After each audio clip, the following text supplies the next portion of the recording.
little children.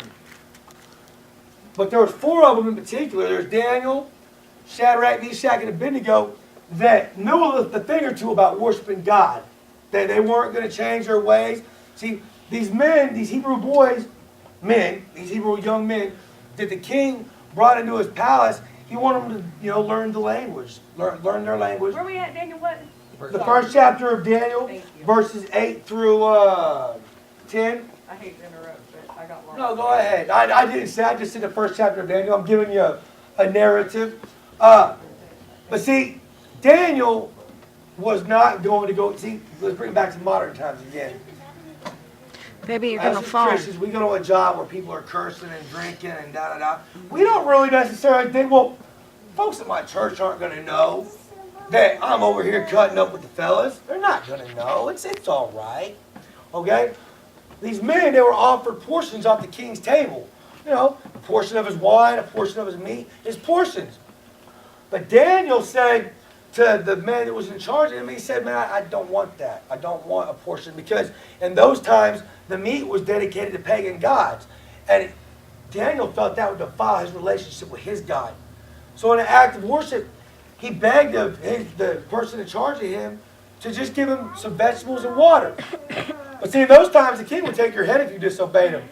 So, although this man really admired Daniel, he said, but, what would happen to me if the king saw your health diminishing because you're not eating right?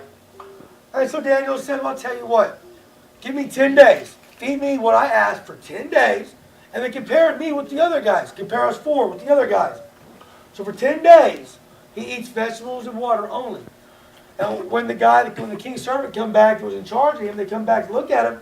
Man, these 4 young men just look healthier and brighter than any, because God sustained them.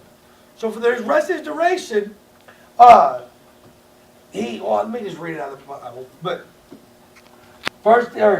Daniel 1, verse 8, but Daniel purposed in his heart that he would not defile himself with the portion of the king's delicacies, nor with wine which he drank. Therefore he requested of the chief of the eunuchs that he might not defile himself. Now God had brought Daniel into the favor and goodwill of the chief of the eunuchs. And the chief of the eunuchs said to Daniel, I fear my lord the king, who has appointed your food and drink. For why should he see your face looking worse than the young men who are your age?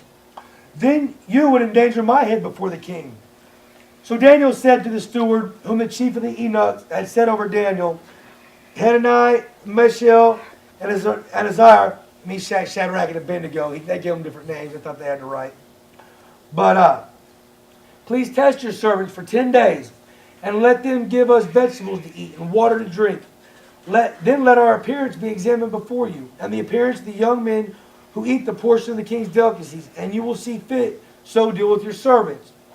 So he consented with them in this matter and tested them for 10 days. At the end of the 10 days, their features appeared better and fatter in flesh than all the young men who ate the portion of the king's delicacies. Thus the steward took away their portion of delicacies and wine, and they were to drink, and gave them vegetables. In verse 17 it says, as for these 4 young men, God gave them knowledge and skill in all literature and wisdom. I'll tell you right now, I do great in college. And it's not at all because I did great in school or that I spend that much time studying. Because I really spend a whole lot of time in this. But I'll tell you what, when the time comes for me to take a test, I normally do all right.